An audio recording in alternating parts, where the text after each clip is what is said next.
What's going on, everybody? Welcome back to episode 2 of the Fantasy Frenzy podcast. I'm here again with my co-host Robert Armstrong and Tyler Mastro Marina. How's it going, fellas? We're together for this one. Yeah, we're doing wonderful, and we're watching some Monday Night Football as we do this podcast. Yeah, I'm a loner today up at my apartment. A lot to talk about today, though. We're super excited to be here. Major comeback for the Cowboys. Really tight game between the Chiefs and Chargers. I just feel like, there's a lot of good stuff to talk about. But more importantly, the injuries. I felt like they kept piling up this week. I just feel like it's something I've never seen before. Most were in the 1 o'clock games even. Yeah, most are in the 1 o'clock games, and we got some big name players too. Not only are there a ton of injuries, some people that a lot of people are counting on for fantasy football. Yeah, so like I said, a lot to break down here, Tyler. I don't know if you want to take us through the injuries and some implications. Rob and I can kind of chime in. Yeah, we can definitely start off with the biggest and most concerning one is Saquon Barkley, and he's going to be done for the year. That is huge. I will say I did get to play him this week, so him going down is the only reason I'm even in this competition this week. But that is huge because, like you said, out for the year. Keeper in our league as well. So that's like week 2 having your keeper out is never a good thing. And then just in general, even with that New York Giants line looking awful, he's still going to put up numbers this year. And it's tough to even know what's going to happen with their backfield moving forward. Obviously, like you said, he's out for the year. Do they activate Wayne Gallman I don't. It's scary future for the Giants background for sure. Now they're looking at Devonta Freeman as a possible option too.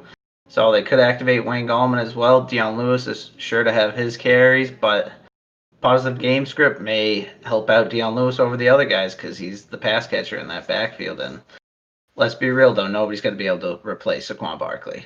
There's not even going to become close. So now since we're done with Saquon, we'll go to another bad one is Christian McCaffrey. This one is only projected to be 4 to 6 weeks that he's going to be out. But What are the Panthers going to do without Christian McCaffrey? I know. Teddy looked like he was even roughed up a little bit too. It looked like he was still playing, but if he's roughed up, he's not even like that insane. Hasn't been carrying him. It's been all Christian McCaffrey if they're ever going to be back into games. And then obviously fantasy wise as well. That's another number. That's the number 1 overall pick this year, essentially in every league that didn't have keepers. So that's just a huge hit to any team right there. And realistically, do you have someone you're picking up off the Panthers, or do you have to look to somewhere else to hopefully find a backup that's on your bench or something, and just maybe one of these rookies that has started to blow up and hope? Yeah, and you got to assume, guys like DJ Moore and Curtis Samuel are going to see a lot more volume. Just because Christian McCaffrey is such a huge loss. He was probably first off the board in most fantasy drafts. So, they're big shoes to fill. It's pretty much what it comes down to. So it'll be interesting to see how they, how they deal with that, for the next 4 to 6 weeks. Hopefully sooner. Obviously, hope he comes back sooner. But that's just another backfield that's irreplaceable. Hopefully, that won't be as much of a split decision as all the other running backs. Hopefully, they'll have a clear lead back in Carolina that we can go after on the waiver wire. And now we'll go off a long name list as I name off a bunch of guys all from the same team, which is very unfortunate. First, we'll go on the defensive side. We got Nick Bosa, a torn ACL. We got Jimmy Garoppolo with a high ankle sprain. Raheem Mostert with a knee injury. Tevin Coleman with a knee injury that's not as serious as the other ones. And then we got Solomon Thomas with a knee injury as well. So let's start with Nick Bosa on the defensive side. He honestly is a very relevant player to talk about for fantasy football because he is just a defensive force and probably one of the leaders on San Francisco. And he's who you're really counting on that defense. Yeah, I agree. I think, Ben, you can speak to this more because we just talked before this, but you have their defense. Obviously put up a good week still against the Jets, even after Nick Bosa went out. But again, it is the Jets. And even then, they did score, I believe, with that Braxton Berrios touchdown after that. But yeah, no, Nick Bosa, huge loss. The 49ers are in a state right now, especially with they have George Kittle go down week 1. Luckily, he should be back for week 3. but that doesn't mean much when you don't have your starting QB. Nick Mullins not exactly NFL star quality. Might do well. I mean, Garoppolo is hardly star quality at this point as well, but you're going to see Kittle probably get a lot more, especially with the loss of running backs. One thing before, Ben, you go, I want to say waiver wire watch this week. Jerick McKinnon, haven't heard his name since when he was in the two-headed monster in Minnesota, but he came on and only had, I think, 3 rushes, but it was Tevin Coleman got injured pretty late. But he had that 55-yarder or whatever. That it was like that 3rd and 31, and he broke out for that. Got the first out. Only the Jets could do that. But yeah, he's probably available in every single league. And then even if it's for like 1 or 2 weeks until Tevin Coleman comes back, Jerick McKinnon still has that pass catching value as well. And it just looks like probably a major pickup. Yeah, and just to backtrack to your one of your prior statements, obviously, Nick Bosa, you said we were talking about this before we started recording. He's obviously their, top defensive asset, and it's going to be kind of scary for them moving forward. The comment I made was that they're playing the Giants without Saquon next week, so maybe I can get another week out of them, but then unfortunately I might have to start streaming. I'm not looking forward to. Absolutely, you can. And then, well, you made me lose my train of thought. Oh, obviously Deebo Samuel on the IR. So there's another, obviously this happened last week, but that's another offensive asset lost. They brought in Mohamed Sanu. He's obviously the deep threat, came from the Patriots. They didn't utilize him very well at all. So he goes over there. So I guess it's going to be kind of a, short-term rebuilding until they can get some guys back off injury. And then you had Richard Sherman, who hasn't played this year yet. Lost Emmanuel Sanders in the offseason as well, which is another reason why they went after Mohamed Sanu. So, I mean, they are in a state, and more, this isn't fantasy related, but more of just, I can't believe what's happening. Apparently, before they were on the jet, going to the Jets, their plane got hit on the runway. So they were delayed 6 hours and didn't get to the hotel till like early morning, like 3, 4 a.m. or something like that, before the Jets game. So the day of. So they got there like Sunday morning. And then also, they obviously did all the MRI testing, and apparently there's like this truck that delivers all the results and stuff like that from wherever they are to like where the team hotel is, and that broke down on the way. So it's just why we just found out about Nick Bosa officially tearing his ACL, I think like an hour ago, because that truck broke down. They got some bad juju going on, man. I don't want to be on that team right now.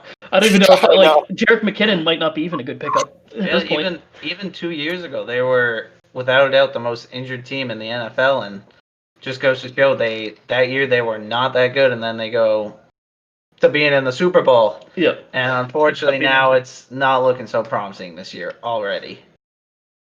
And their star quarterback, who they call their star, who likes to, hand the ball off a lot, Jimmy G, is now with a high ankle sprain. That's going to be a few weeks as well. I think. Yeah, I think he's technically week to week, which kind of stinks for I mean, not like many people would have him in fantasy, but that does kind of stink because you can't put him on IR. But you never know when he comes back. Yep. But I want to talk more about how this is going to affect Kittle. If Kittle comes back before Jimmy G does, I don't think it's going to affect Kittle too much, because I think Nick Mullins still has a good connection with Kittle, and I mean, I think everybody has a good connection. Yeah, I was saying good tight end is like every not good quarterback's best option. We saw it with Hunter Henry and Justin Herbert this week as well. Hunter Henry was a very good player. I mean, did he break in the end zone? I don't remember, but he had a ton of catches for a tight end, and that's just any young QB or any just not great QB is always gonna be checking down to that tight end, especially someone like Kittle. Which I'm just now saying because I have Kittle and I hope he comes back. And I mean, Noah Fant's done well for me, but if you want to talk about another injury, Noah Fant and. Yeah, then we'll get over to his QB, Drew Lock, and his wide receiver, Courtland Sutton. Drew Lock with a shoulder injury, and Courtland Sutton with a knee injury, and Courtland Sutton is going to be done for the year. How do you feel about that one, Tyler? I don't feel too good. I kept him in the 12th round. It's kind of shocking. I didn't realize that it was a totally different injury than what kept him out the first week, so that's just unfortunate. He was out with a shoulder injury week 1, and then I thought they were trying to rush him back, and then I saw he got injured, and I was like, oh no. They pushed him. But that's not the case. Just kind of bad luck. Could be injury prone. Who knows? Will Fuller Jr. Or Will Fuller the 6th. A lot of people took him in around the 5th or 6th round in the draft, so that hurts a lot of people. Not me as much in the 12th. but it's still very disappointing because he was looking to have a breakout year, and that's just cut short. And another thing is the connection between him and Drew Lock was supposed to happen, and now they're both injured. Mm-hmm. Yeah, another team that had a rough week for injuries. Obviously, they had a lot of hope for Drew Lock coming into this year, and that's on ice for a little bit. It's not going to be the full year. I think they just said it was like a rotator cuff injury or something. So they're going to kind of monitor him week to week. But actually, Jerry Jeudy got injured during the game as well, who's their rookie this year. So his injury's not as serious, I know that. So they're kind of week to week with him as well. But it's just like it was the week of injuries. I remember we were texting back and forth, and we just were like, I can't believe this is happening. So it just kept getting worse. One thing I want to say on the Jerry Jeudy thing is he hasn't had like a ton of output yet. So watch your leagues if people drop him because of the injury as well. Because obviously when he comes back, we know Cortland Sutton's out the whole year. So Jerry Jeudy's basically like that number one at this point, especially with how much hype he came out of college. So I could see a lot of people dropping him just because he's injured and a rookie and hasn't really outputted if they're not really paying attention. Just like looking at his output and dropping him because they see the injury. So just watch that, and maybe that's someone to look for picking up and just holding for a week or two until he comes back healthy. Yep.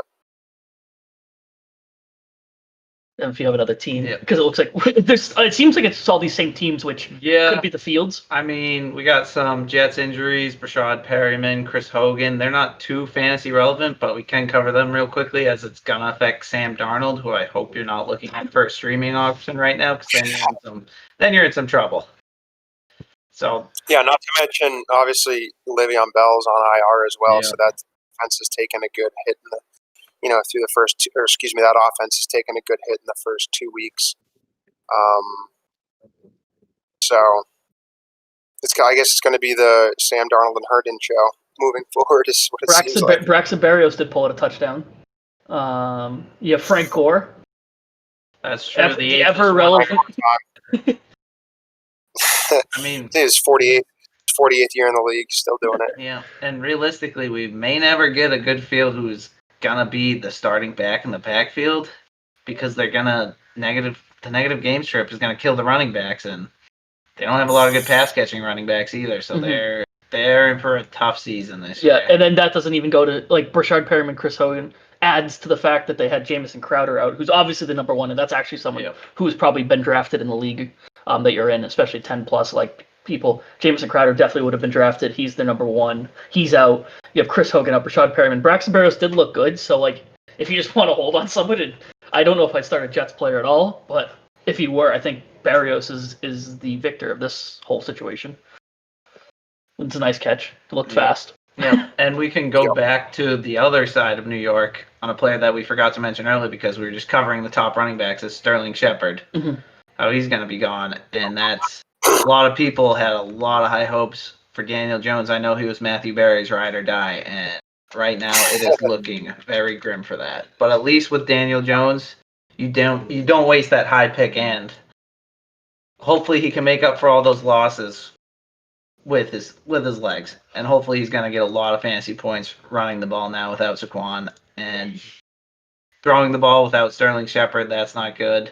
Yeah, he's already pick heavy. He's pick friendly as well too. But Sterling Shepard hasn't been his number one target this far.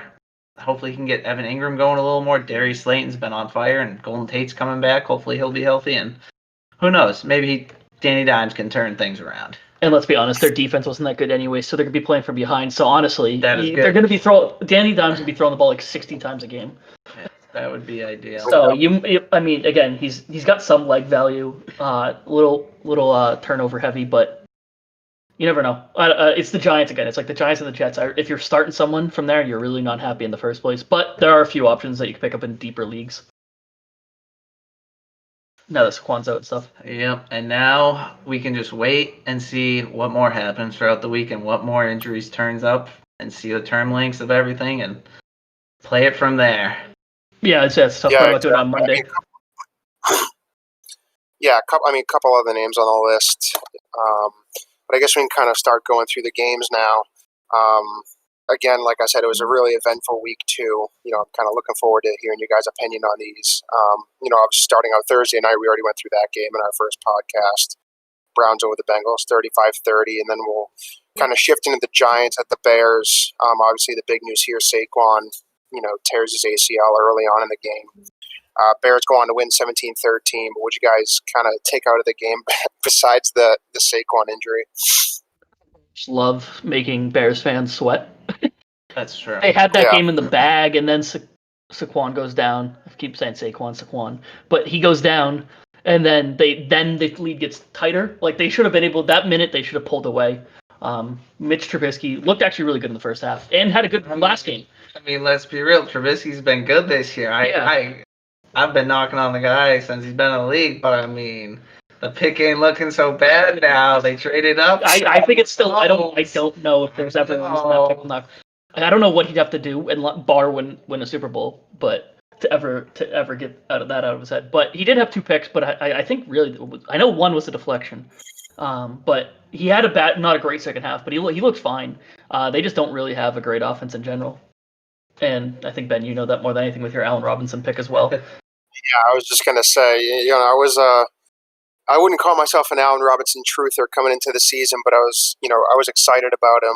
He fell to me actually, so it was kind of a had to pick him type of deal. And there were trade rumors going around, rumors he wasn't happy. Obviously, the trade rumors were snuffed out, but we haven't really seen that big production out of him. 6.3 fantasy points in our league for me this week. I mean, it's not something I'm looking for out of my wide receiver 2. Although my wide receiver 1, Kenny Galladay's been injured, so I haven't got, Calvin Ridley's been my wide receiver 1 so far. But I guess we'll kind of shift into the Rams at the Eagles. Obviously the Rams had their way in Philadelphia, 37-19. We really saw the production we were looking out of Miles Sanders. I know Gilly was real happy that he kind of finally pulled through for him this week. What'd you guys kind of get out of this game? That's what we got out of this game. Yeah, I was hoping we could avoid this because I had him sitting on my bench. I got Darren Waller going over him right now in this Monday night game, but it hurts to leave 28 points on the bench when I'm playing a close game coming down to Monday night. I didn't exactly expect 3 touchdowns out of him, but the Rams offense, they look good. It kind of sketches me out how they just signed Robert Woods after he had a big game, and the game plan just was to not go to Robert Woods at all. So he rushed the ball once. He got a touchdown, right? That was it? Did he have a catch? I don't think he had a catch. I know he rushed the ball for a touchdown because I was playing against Robert Woods in another league, and I was like, wait, what? Rushing? I had to double check it. I don't know what to expect out of that offense right now. It's funny. It's like a better fantasy version of the Patriots in terms of they love spreading the ball around. They have 3 running backs who had good weeks, basically. Cam Akers got injured, so not a good week. But before the injury, he was like the lead guy. And then Malcolm Brown had the good week last week. And then Darrell Henderson had a ton of fantasy points this week. Not a lot of action, but when he was involved, he scored. So they have that. Then you have Cooper Kupp, Robert Woods, even Van Jefferson, someone I was looking at coming into the year. A rookie basically solidified as a 3rd wide receiver there. Had a decent week. So they just love spread the ball around, but they are a high scoring offense. So there's fantasy points all around with Tyler Higbee and getting involved. Yeah, that's what I was going to kind of touch upon, the running backs, because obviously, Malcolm Brown was, a top waiver wire pickup last week. I picked him up in our league. We do, free agent auction, the auction like we talked about. So I didn't start him this week, but I wanted to hold out and see what happened. And obviously, Darrell Henderson was a play this week. He had 12 rushes, 81 yards, and a touchdown. I'm not too concerned about the Brown pickup yet because, he had 12 touches and Brown had 11. Just obviously Darrell Henderson got the touchdown and was much more effective on the ground. Malcolm Brown only got 11 yards out of his touches. And then obviously Tyler Higbee was kind of the highlight of the offense this week with the 3 touchdowns. So, like Rob said, a lot to be excited about in this offense. Just the way they can spread the ball around. It's a really, fire show offense. There as well. Yeah. If you guys have nothing else on that, we can. I was going to say you almost say the opposite about the Eagles. They are in a tough spot, and I know you obviously have Zach Ertz, Dallas Goedert, And then Carson Wentz has never really been a fantasy guy. Rager is supposed to be Jalen Rager, I hasn't have done him much. league, but he's a rookie. He's good. He had a few catches, but other than that, it's a big confidence boost to see Miles Sanders do something with that O-line and produce a good fantasy day. And the Rams, I think, got a very good D-line, so I think that shows a lot of promise for Miles Sanders this season. And it wasn't just I was going to say Miles Sanders, at least at the worst for Philadelphia, is one of those check down backs, similar to Alvin Kamara, where at least he's going to get these PPR receptions no matter what. But he actually had a good day running against, like you said, a very good Rams defensive line. So that's at least one Philadelphia player you can start. The rest I would be wary of. Even like tight ends. There's not a lot of passing to go around because they're not very good. Yeah, I think if you have them on your team, you're starting them probably because you draft them a little higher, like Zach Ertz. Yeah. Just one of those guys you draft so high, so you feel obligated to start them. Yeah, definitely. So we'll kind of shift into the Falcons at the Cowboys this week. Obviously, we kind of said it was a real surprise. Fans, just turn off the podcast. I don't know why you're listening to anything related to football right now. I mean, I feel sorry for you guys. Continue, so Ben. No, it's okay. Obviously, the huge come from behind victory for the Cowboys at home. Final score 40-39. We as Patriots fans, three of us we've seen this before in the Super Bowl, and it seems like this is kind of what the Falcons thrive on, unfortunately for them. Yeah, I mean, this game was a shootout like we thought it was going to be. Calvin, really huge day, 7 receptions, 109 yards, 2 touchdowns. Great for me. Hayden Hurst seemed to have his connection with Matt Ryan take off this week. I was really excited to see that. But I guess, Tyler, you really seem like you want to talk about the Falcons, so I'm going to let you say what you want. Very happy that the over hit. I mean, everyone's past the over, and we're also happy. But, oh boy, the Falcons, I mean, I guess from a fantasy perspective, it's a very good look because their defense is so bad and their offense is so good. Even teams that play against the Falcons are going to be streaming options every single week. I know Julio Jones didn't get involved too much this game, but the targets and yards are going to be there. It just happened to be the Calvin Ridley show that game. Mm-hmm. And then on the Dallas side, the ball was going everywhere. Dak Prescott earned his money. Yeah, Dak Prescott threw for 450 yards, 4 total touchdowns. 3 rushing TDs, right? Yeah, Crazy. A couple of them were. Yeah. Zeke had one on the ground, obviously, fumble on the day. CeeDee Lamb, big day, 6 receptions, 106 yards, no touchdown. But Rob and I were talking before we started recording that we're really thinking he's the best wide receiver on that team. And Rob, you even had him as the best wide receiver coming out of college this year. I thought he was like the best actual player in college in terms of wide receivers. Obviously, a absolute loaded wide receiver class in college. But I mean, Jerry Jeudy's as good probably, but I think CeeDee Lamb was the better fit there and way better situation. And way better situation, of course. And then I can't believe that was a steal for Dallas when they picked him. They had to pick him at that point when he fell to them. But yeah, no, CeeDee Lamb looks great. Gallup had a good catch, like an insane catch. To hold it back, and then Amari Cooper, he had that long touchdown, right? Was that his? He didn't get a touchdown. He got 100 yards. Oh yeah. I think he had one long play, and maybe it looked like he was going for a touchdown, then he didn't make it. But so he got his targets, not as much as the week before, but he did his damage. In a PPR league, you're a little bit happier. I have him in a standard league. I'm more than happy to take his points. Plus, didn't Amari Cooper have that Randy Moss catch? Wasn't that him yesterday? One-handed over the head. Gallup? That was the Gallup one, right? Oh, was that Gallup? I think it was Gallup because that was the one they cut to Gallup and CeeDee Lamb talking to each other. I would have muted, but it looked like those two talking. Yeah. So yeah, obviously, big comeback. Greg the leg for the win at the end of the game. We'll also talk about that onside kick. Oh my god! Just spun for a year. Just correct me if I'm wrong, but the Falcons players can pick up the ball before it goes 10 yards, correct? They don't have to wait. Absolutely.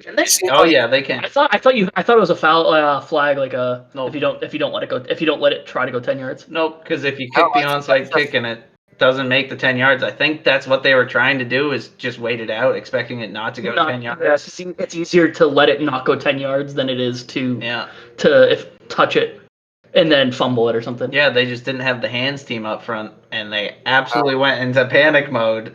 They were all just like all. It was like one of those like group projects. Like, no, you're doing that, you're doing that, you're doing that, and everyone was just like looking away. And then all the players and coaches on the bench saw the repeat of the Super Bowl coming and just collapsed. That team.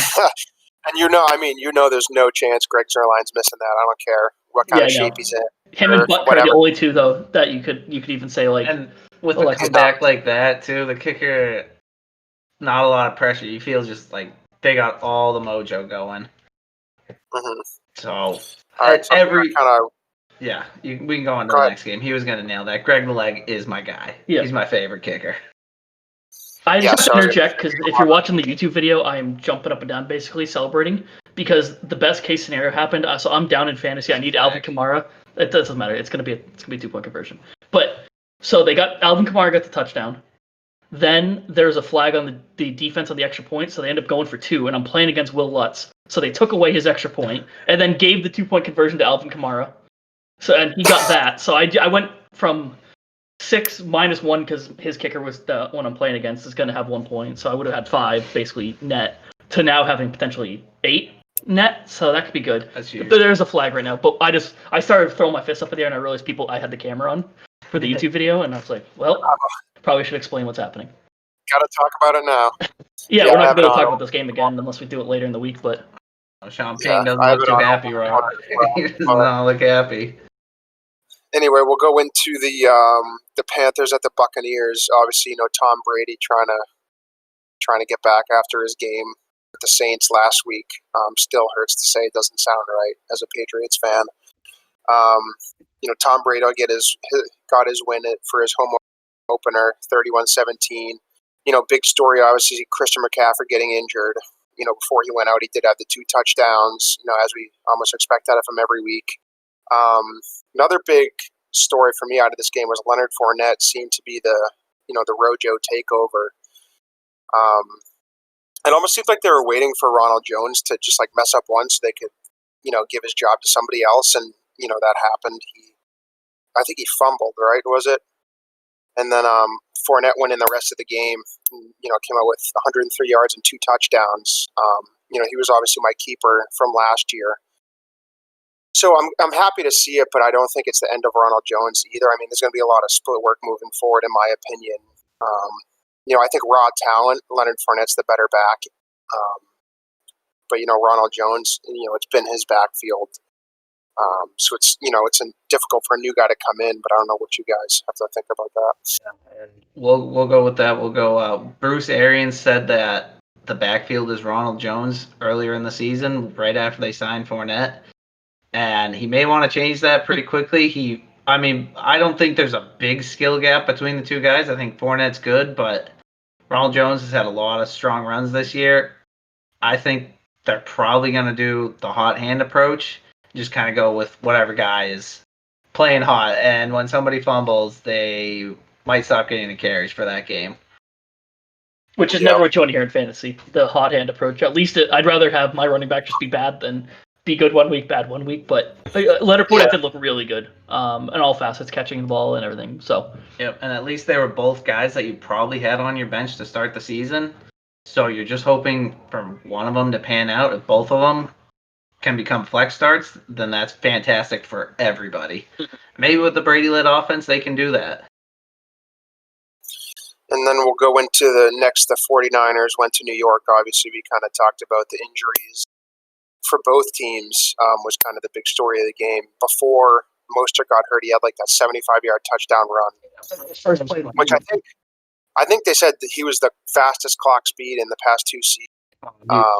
So fast. I think he probably has been in the top 5 the past few seasons. He's been up there. I feel like even past Tyreek Hill, he's eclipsed that. That was the fastest recorded. I know what you're talking about, Ben. They said the stat, the fastest recorded speed in the last 2 seasons. They have something in their shoulder pads that measure how fast they're going. But I don't know. It's so hard to tell who's actually fastest because it's all game speed and stuff like that. But Raheem Mostert looked very fast. Yeah, and very good. And then the other story in this game was obviously all the injuries. We kind of already talked about all of these. 49ers obviously take the game 31-13 in New York. Excuse me. Next, we'll shift into the Broncos. Went to Pittsburgh. Steelers. Steelers take the game 26-21. I think a big story out of this game was James Conner. There were a lot of questions last week after Benny Snell, well outdid him on the field. He was, another high waiver wire. Unfortunately for those that picked him up, it was almost a wasted pickup because, James Conner is right back to form, 16 touches, 106 yards and a touchdown. Not even just getting a ton of touches, looked real good. Yeah, kind of delivered the value fantasy owners were hoping for, probably a little higher than he was drafted for out of this week. But as a lead back on that offense, it's kind of what you expect. Yeah, and for me with James Conner, the issue never was if he was going to produce, it was if he's going to be healthy throughout the season, which it's already scary that he did go down in the first game, but at least he showed that he can come back from an injury quick, and I really hope you have Benny Snell if you have James Conner on your roster because you will need him this season. Yes. Big handcuff, for sure. Big day for the Steelers wide receivers as well. Steelers all over the place. Ben, Deontay Johnson fan because you have him on your team. Johnson looked fantastic this week. Happy to see it again. He actually did better than Juju this week. Yeah. Juju still got a target, though. Yeah. Which we can't be too disappointed about. It all comes down to the defense, and obviously Juju's going to draw the primary coverage, which kind of lets Deontay run around a little more. Mm-hmm. And then the introduction of Chase Claypool, he had a long touchdown as well. Looks real good. He did also have a touchdown. Fellow YouTuber Chase Claypool has a YouTube channel. That's a fun fact. He's making some good catches this year already. Yeah, he's looked good. Which all that does is really help, especially in an offense like that with Big Ben looking healthy and actually decent. Slowed down a little bit compared to his first week, but his first week was insane. So with a healthy Big Ben, honestly, all three of them firing, all three of those receivers makes all of them better. It's one of those situations where the offense is that good that they're all going to get their targets, especially when he threw 41 times. So, and I have Ben and Juju in another league, so I have that double value there if they're a good offense. So that makes me happy. Mm-hmm.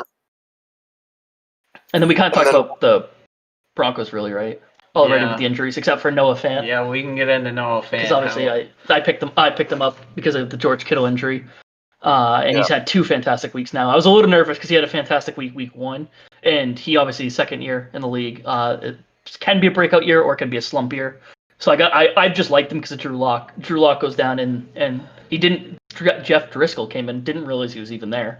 I think he was the Lions quarterback when Stafford went down, but actually came in and kept firing to Noah Fant, which is always good. Like we said, good tight ends help bad keys. So I'm looking Noah Fant to be good and potentially trade bait at this point. Yeah, if he keeps going. Noah Fant is a very athletic tight end, and while he might not be as good as a pass blocker, he is something special when it comes to a receiver, which is what we want for fantasy. Yes. Yeah, we don't pass blocking doesn't get you fantasy points. We don't want our guy good at pass blocking. He could be better than I've seen in game, but I've only seen him for pass catching. And then I think statistically he has a perfect passer rating as well. That's a good boost. Win targets getting too, obviously. That's a nice boost. So even with a bad QB, he looks to still be a target there. And then obviously with Courtland Sutton out, they're not going to be hitting wide receivers as much. So. Yeah. And then we'll kind of, transition to the Jaguars at the Titans.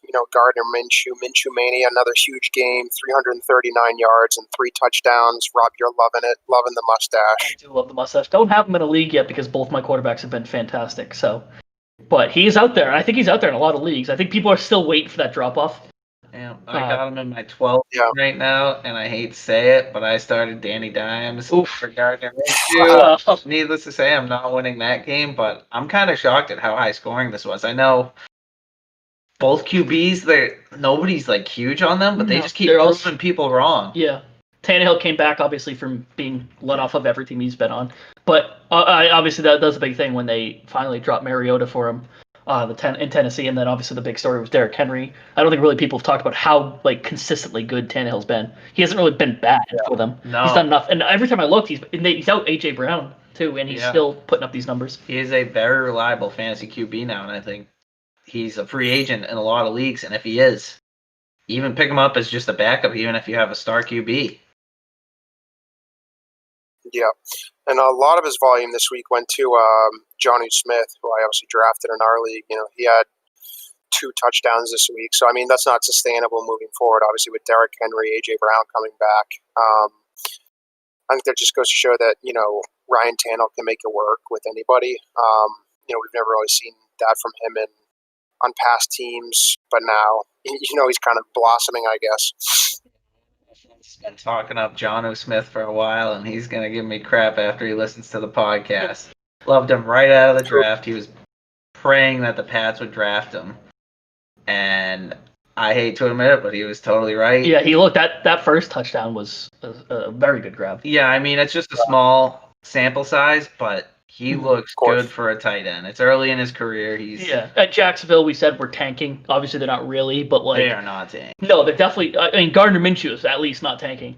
Chark is looking good. Actually, a bunch of the receivers look good as well.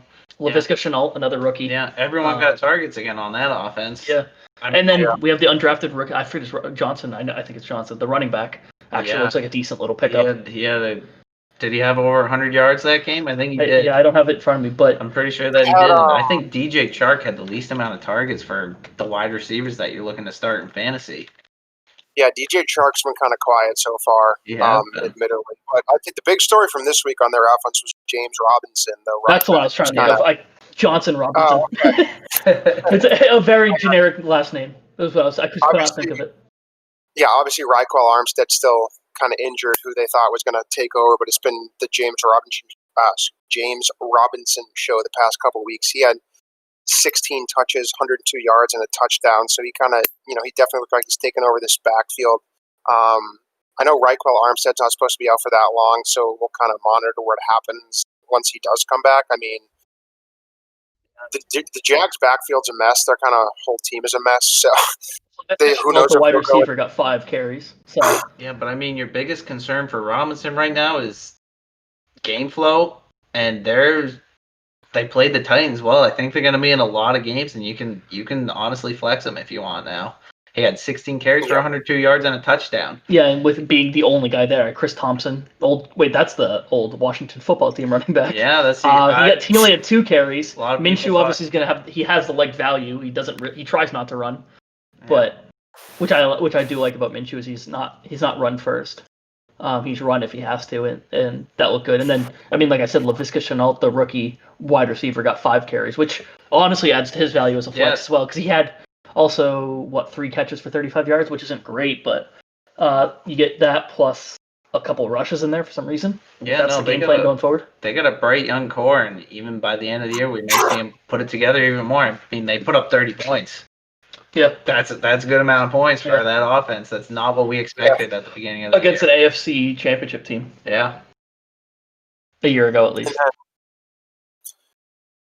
Kind of moving on here, the Lions went to Lambeau, faced the Packers. Big story here. Aaron Jones, 168 yards. 2 touchdowns. Absolutely destroyed anybody who played him in fantasy this week. If you played Aaron Jones in fantasy, you probably lost.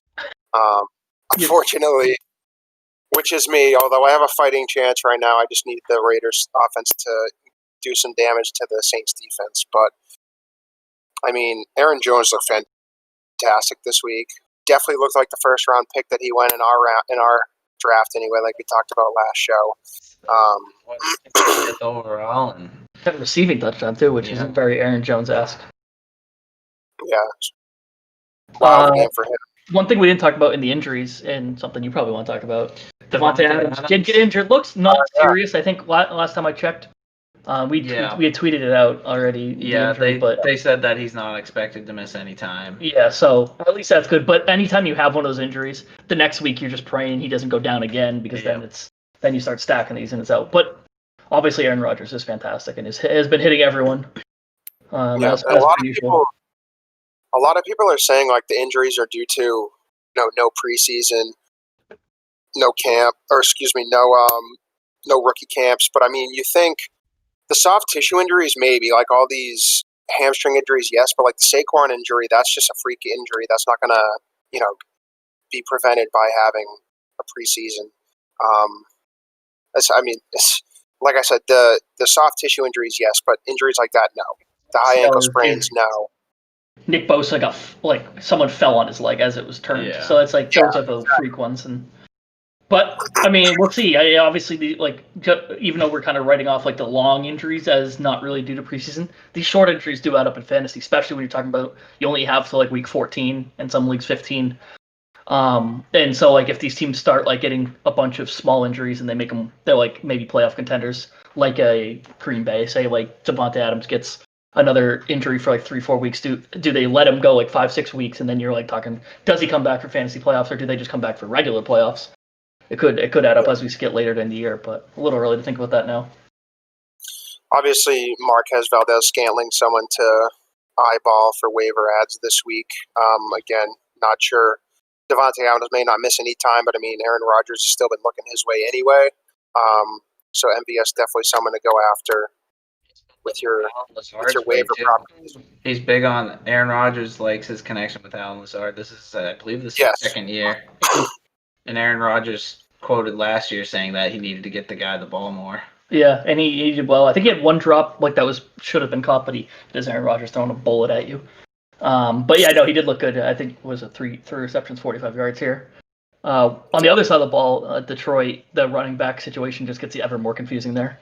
As someone who drafted DeAndre Swift as just a thought, because of being a good rookie and not really knowing what you're going to get from AP in his 800th year, and Kerryon Johnson, who's never really been like a star-studded number one guy.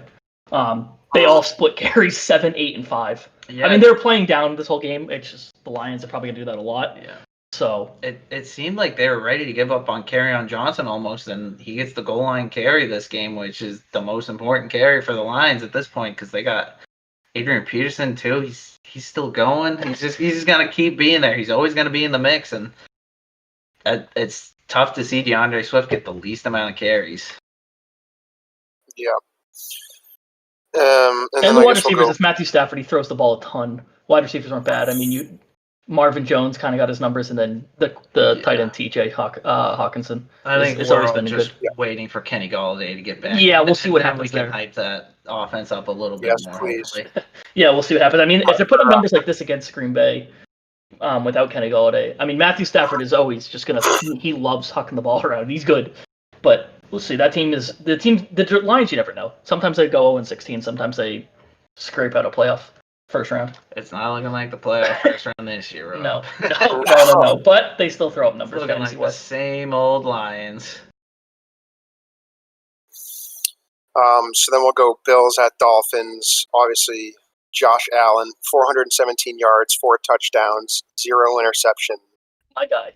He's an absolute star. Got the strongest arm in the league, and some people had him as a real dark horse to push for MVP this year. I don't think he's quite at the MVP level, but he's pushing into elite status. He had his breakout year last year where he brought his team to the playoffs, and I had him in fantasy in every single league last year, and he did really well. Mm-hmm.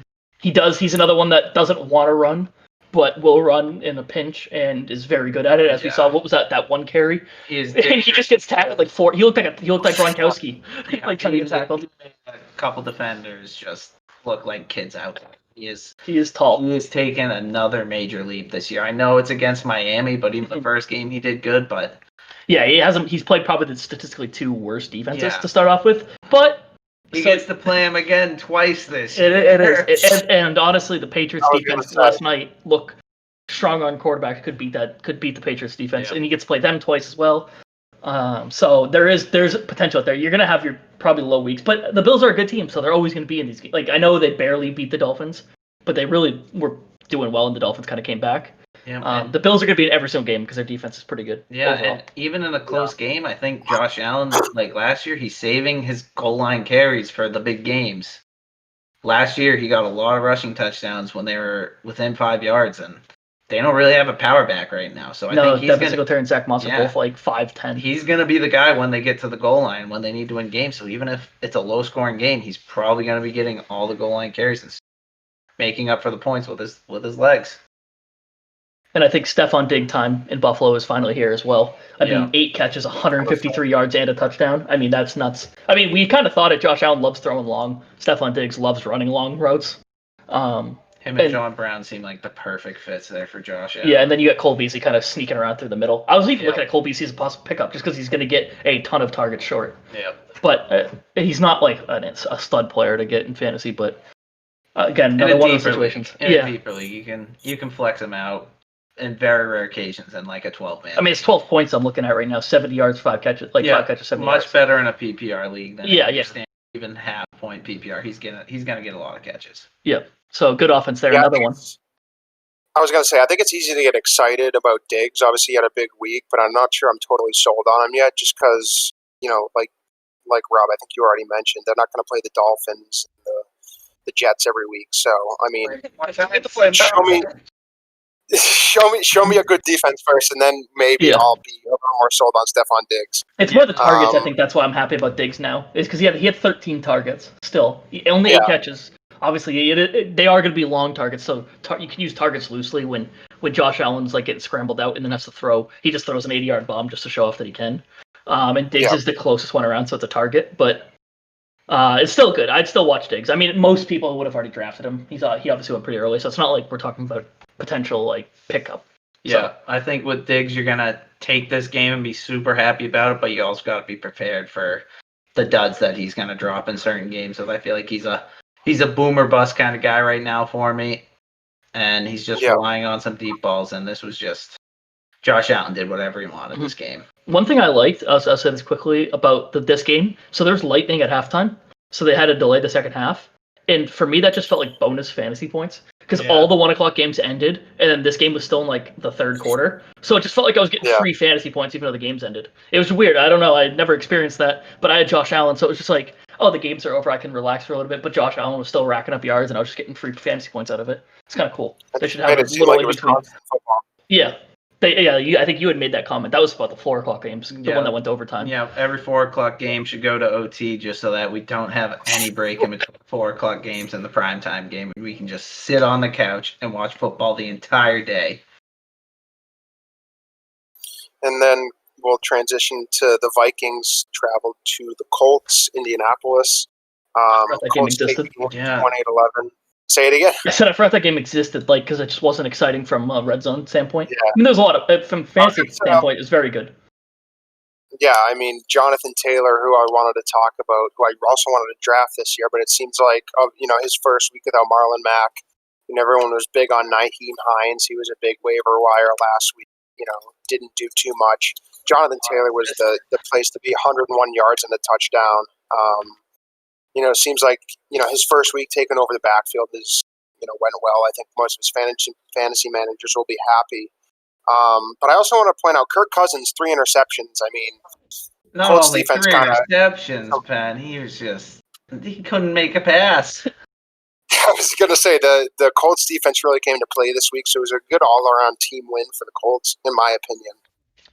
Something said the Colts were way better than what they showed in the first week. Yep, I was Vikings money line better, and I didn't give the Colts enough credit. The Vikings were underdogs still, but I mean, Kirk Cousins just looked awful. His passer rating was a 15.9, which that's just unacceptable for the money they paid him for. And if Kirk Cousins doesn't play that well, they don't get their running game going. I know Dalvin Cook still scored a rushing touchdown and managed 12 fantasy points, a little over that.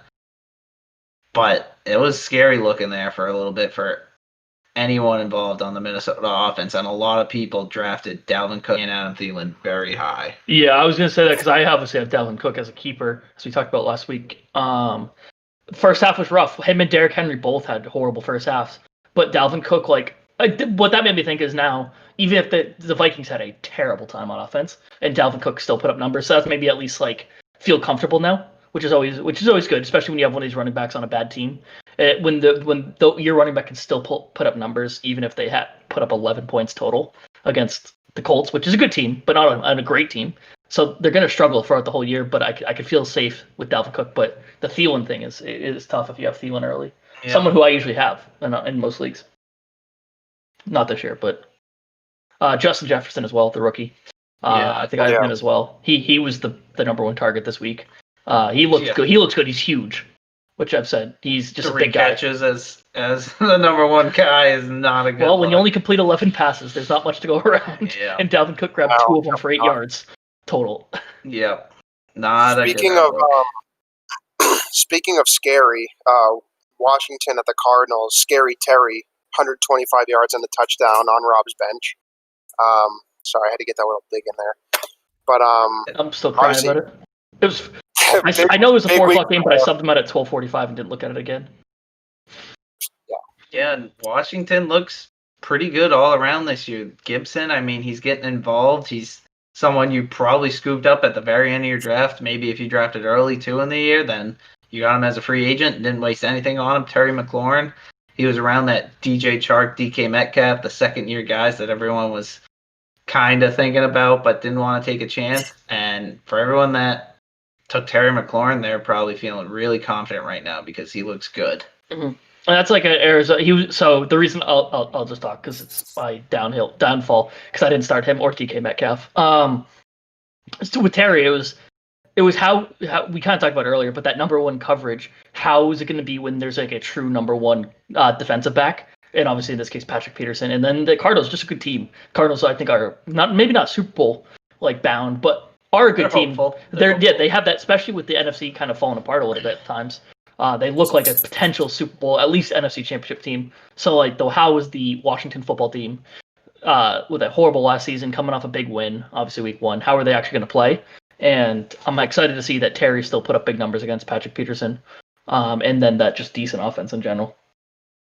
Yeah, I feel like that was how the game script was going to go. I mean, coming into the season, fantasy-wise, Terry was obviously somebody you wanted, but no one else on the team, right? I mean, Adrian Peterson left. Dwayne Haskins was coming back. I mean, there was just so much uncertainty. But, for me, at least, Terry McLaurin was the only one I wanted on that offense. Obviously they lost to the Cardinals yesterday, 30-15. Kyler Murray, huge day, 3 touchdowns, did throw an interception, flashing the legs again like he's known for. Joyous for me as his fantasy owner. He's making that extra leap. But you like to see the rushing touchdowns. Yeah, I think he had 1 the first game, and then he had 2 this game, and he's making guys miss when he's running too, which is he looks like a fast running back. Yeah, he's your perfect fantasy QB. He's building up to be that guy. And loves his new friend DeAndre Hopkins. That has not hurt him very much. Nope. And then that's about it, I think, because I guess Larry Fitzgerald. I mean, he had 7 targets, 7 catches. He's not going to drop anything. We know that. Larry Fitzgerald does not drop. Ultimate team guys.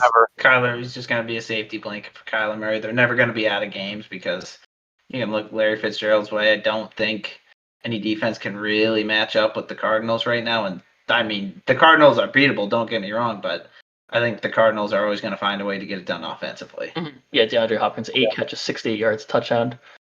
He's had a couple bad years in Houston, so he looks a lot happier. And then I think Ben has a Kenyon Drake, a truther, picking him with your first pick in the second round. You're very happy with his performance. No touchdown, but still he's very getting good his game. touches. Yeah. Yeah, I know he tweeted out to drop him if we weren't happy, but I'm happy, so I'm not going to drop him. Yeah, I'm not giving anyone that benefit.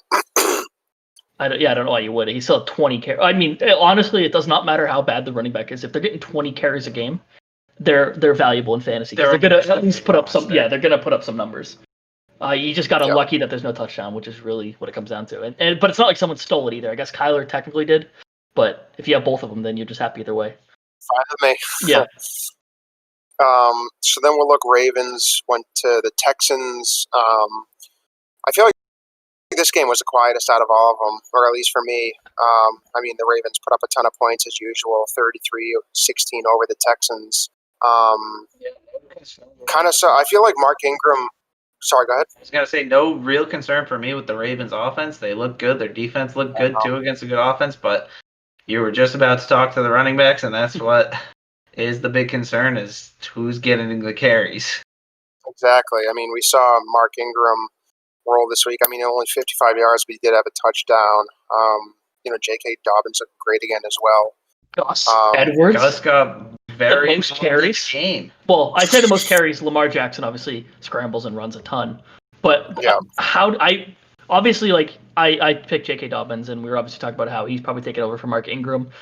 Does not look like that's the case yet, but I don't think anyone was talking about Gus Edwards being the number one back technically, if you want to count just by carries and yards. He had 73 yards. Yeah, I thought he was out of the picture. J.K. Dobbins got the goal line work. Mark Ingram had a bad first game, and I thought, all right, they saw a little bit of everything. Maybe they'll improve J.K. Dobbins' workload and give him the ball more, and that was just not the case at all. And you're very disappointed if you drafted J.K. Dobbins because you had to pay for one of your starter guys, basically, maybe one of your top bench spots for J.K. Dobbins, and gets 2 carries. Yeah. You're scared right now. Yeah. And he is like the lead catching guy, I think. Mostly. I mean, Mark Ingram did outcatch him, so I guess maybe not. But technically, I would say J.K. Dobbins definitely looks like the guy out the backfield catching.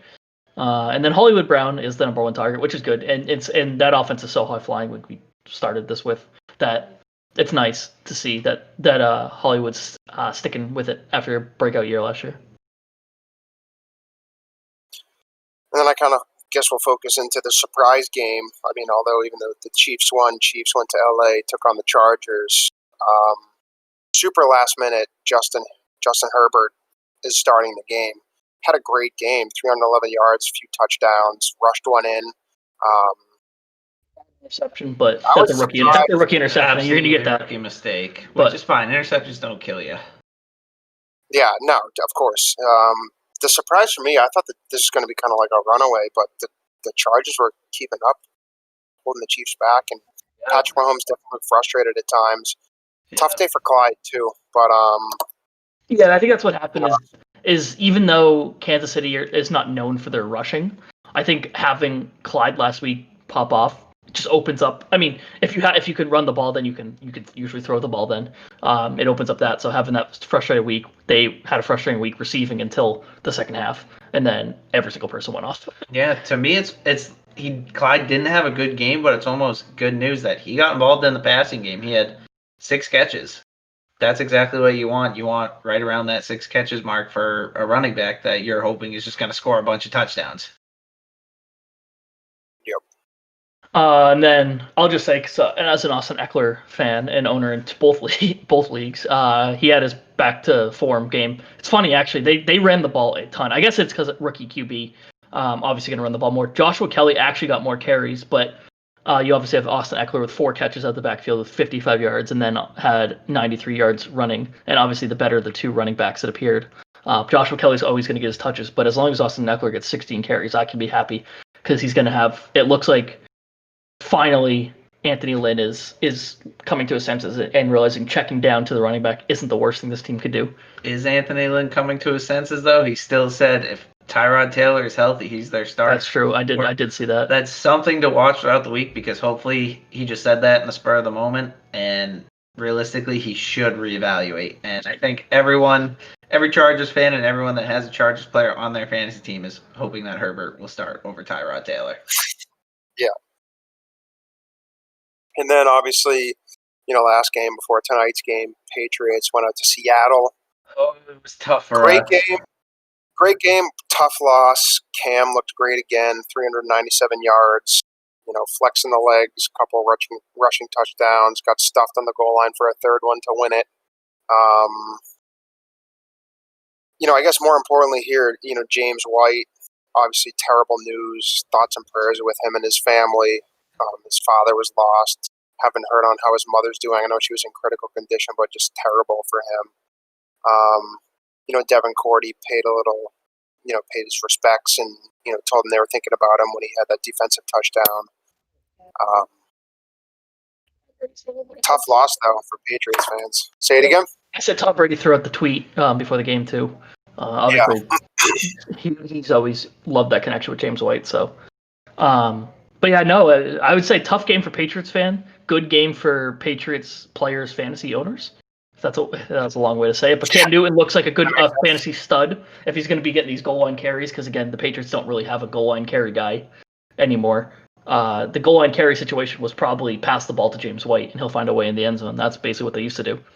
Yeah. They don't have big wide receivers, so you can't toss the ball high like a fade when you get towards the end zone. So Cam Newton looks like if they get down to the 1-2 yard line, he's going to get that carry and probably score 2 or 3 times, or flick it to the fullback. Yeah, I think some people might have drafted N'Keal Harry hoping that he could be the guy that's doing fades in the end zone, but right now it just looks like they're putting every single big boy out on offense when they're within 5 yards. Yeah. And they're saying, Cam Newton, just take a look and run it, which is perfect scenario for Cam Newton. And the Patriots look really good. Mm-hmm. Even though they lost, they look really good. I mean, they lost probably. We just talked about Arizona being the Super Bowl. I think Seattle's probably the Super Bowl favorites of the West. Contender. Or the NFC, not the West. A little scary for their defense, but I mean, realistically, the Patriots look like a well-oiled machine with Cam Newton. And if you took a late shot on Cam Newton, you are ecstatic that you have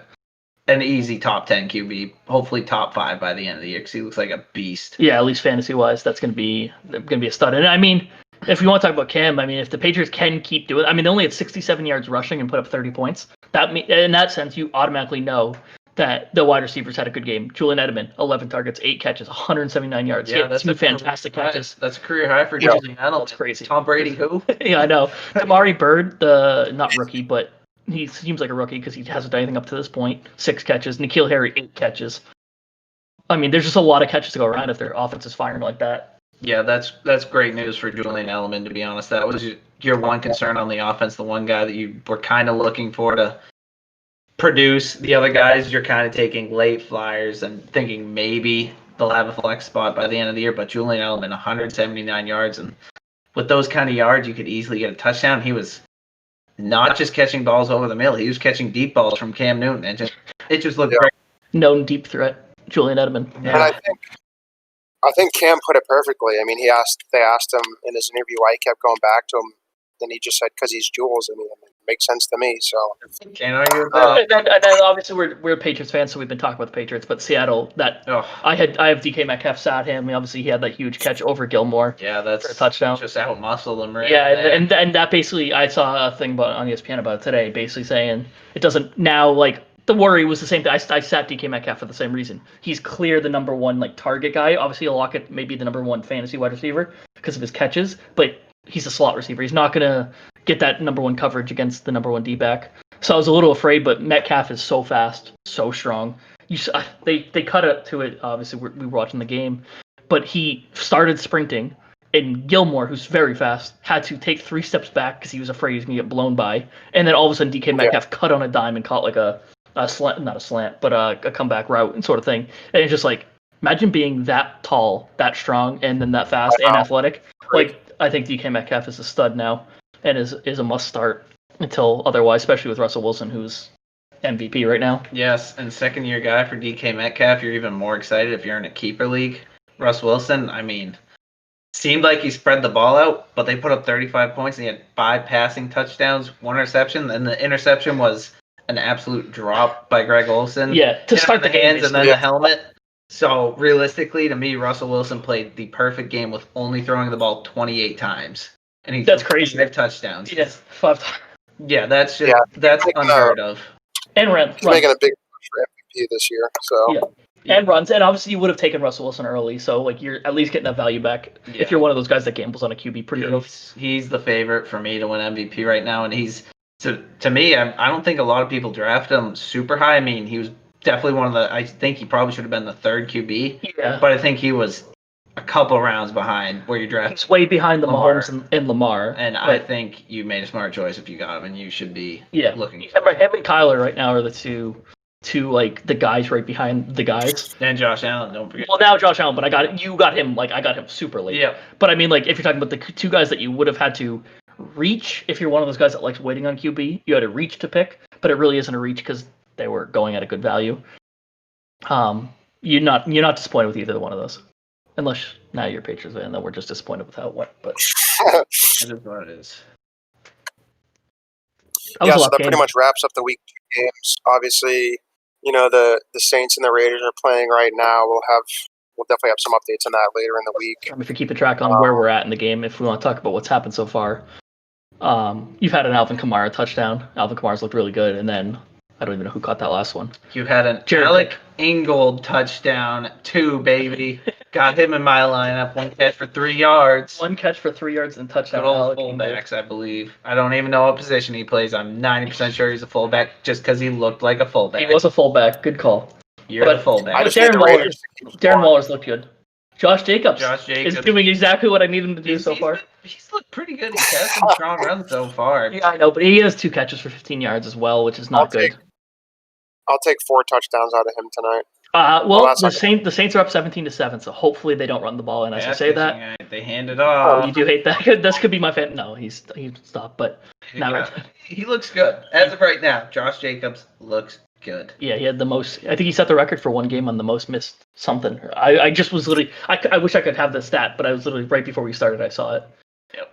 No concern there for Josh Jacobs, even though the Saints are a very good defense. Good tweet to look at this too. As we pull that up, Josh Jacobs fantasy managers. But yeah, no, I think a plan. Obviously, I don't know if we're stopping here, but the plan is to do a second one this week of our previews of week 3. I think it's just a lot to cover. And one, if we try to, look at how long we can break down. I mean, we could talk about these games for fantasy wise. Like even a dud game could be such a long topic fantasy wise. I think maybe too we should go over real quickly our top 3 waiver targets, just in case anybody listening needs some help with their waiver wire. The tough part is we're all in the league together, so like this, if I hear Ben going after a guy, I'm like, is he gonna bid high? No, I gotta worry. So I'm sweating a little bit. Yeah, and with the it's part of the job. We usually don't talk about this though. We usually don't talk. I was gonna say it's all part of doing this. So I mean, with that said, Tyler, we'll gladly let you go first. Yeah, I mean, Rob's got mine up right on the laptop. It's Mike Davis. I'm choosing him over the guys on the Giants just because he's going to be the outright starter, I believe. And I think it's only going to be 4 to 6 weeks for McCaffrey. So if you get him for 4 weeks, I'm not going crazy with fab budget. And I think if I have the number 1 waiver spot, I still might take Mike Davis.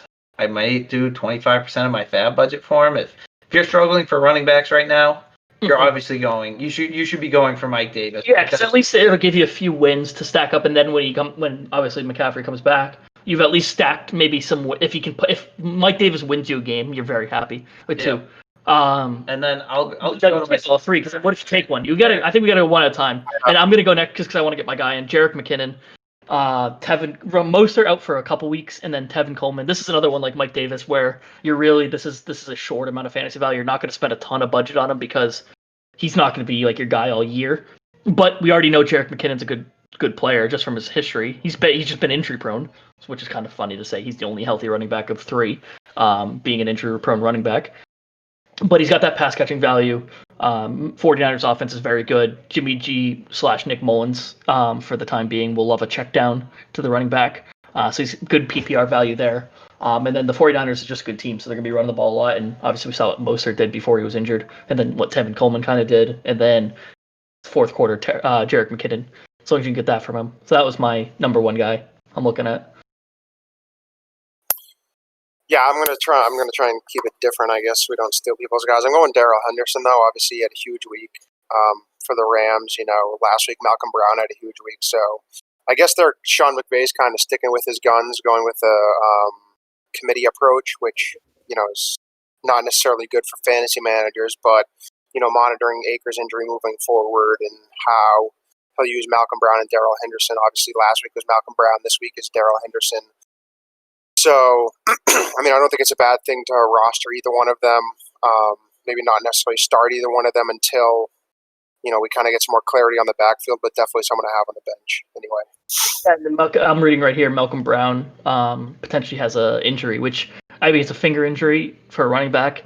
Yeah, maybe fumbling opportunity, but they're probably going to play. But any sort of injury that can maybe allow McVay to go to Henderson for the number 1 guy only helps your situation. And then I'll go with another one. I'm going to still avoid the Giants running backs. I'm going to go with Myles Gaskin for the Miami Dolphins. Yeah, he was nobody really expected him to be there. He got the surprise most carries week 1, and he did the same thing week 2. The big part for me is he got involved in the passing game this week, and he just looks like an all-around. He's probably going to end up being the starter by the end of the year, so I'm happy. I got him in my 12 week the week before, and everyone was laughing at me. Probably just because we're Pats fans, he's a Dolphins player, but He looks like he's going to emerge as a starter. Again, not the starter for the best team in the league. He's not going to get 25 carries a game and just dominate. But he's going to be a usable flex by the end of the season, I think. Yeah, I would agree there. For me, I don't think we even brought it up when we were talking about him, but we talked so much about Ryan Tannehill. This one's like a tough one because I think a lot of leagues do have him picked up already because the AJ Brown's been out for 2 weeks. But Corey Davis looks like a favorite target of Ryan Tannehill, and we just talked about how Ryan Tannehill has looked actually very good, and the Titans actually look like a pass throwing offense, which last year obviously was strictly just down to Derrick Henry.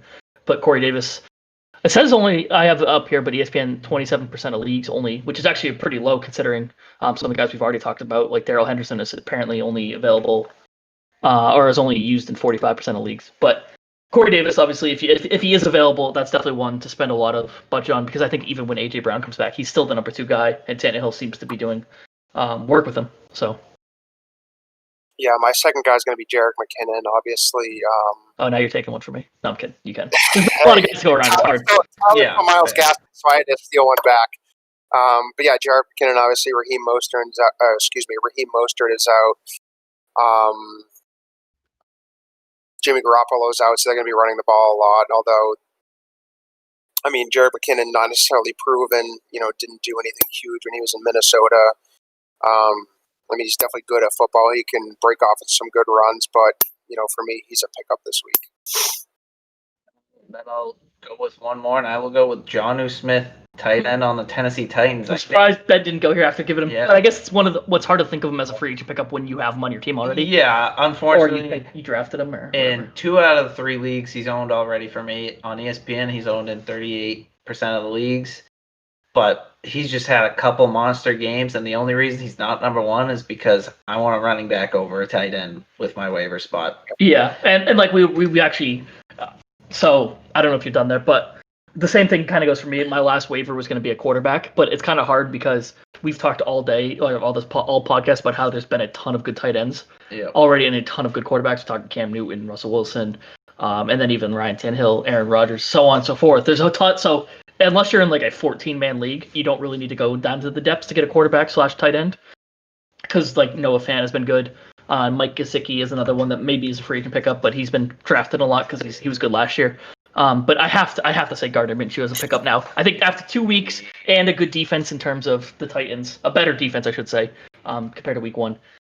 Gets Miami next week too. And gets Miami, so obviously he's had a good week, has the legs if needed, but doesn't try to go for him and still throws for 300 plus yards. Gardner Minshew, I have to say the mustache. There was no other way I could have gone. No. I might even pick him up and just have 2 quarterbacks, which I've never done.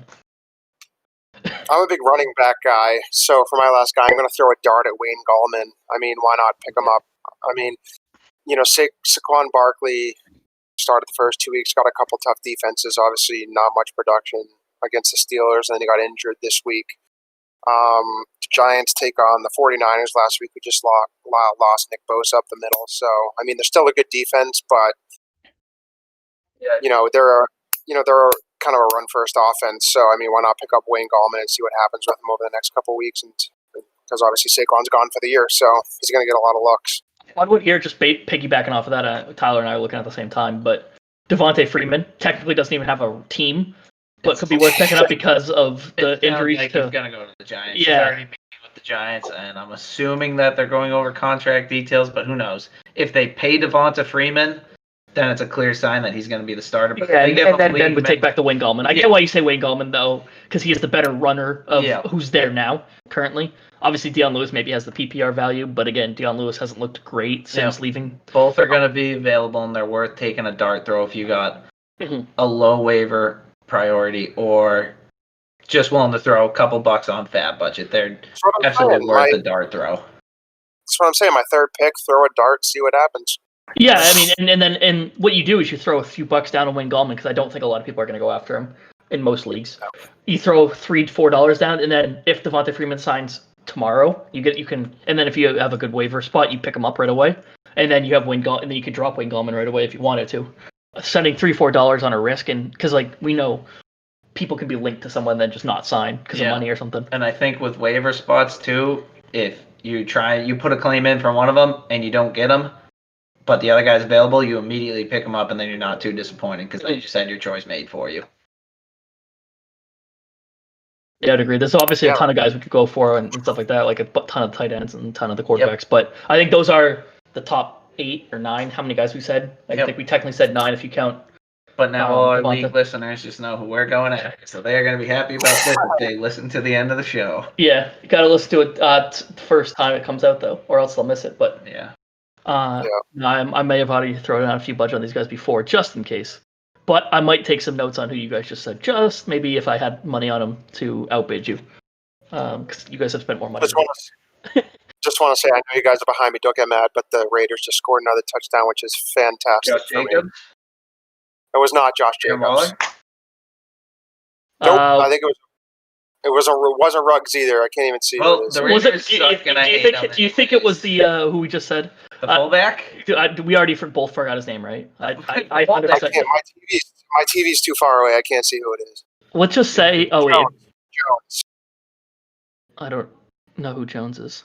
Oh, it just popped up. Oh, whoops. That's what I'm saying. Zay Jones. Okay. It was his first attempt. Oh, there it is. Those are Okay. guys. I recognize the name now that you say it, but Doing a Dragon Ball Z celebration, hopefully? Let's wait. No? Darn, that's too bad. So anyway, yeah, that kind of wraps up our content for this week. Guys, I don't know if you have any other comments or anything you want to add before we wrap up.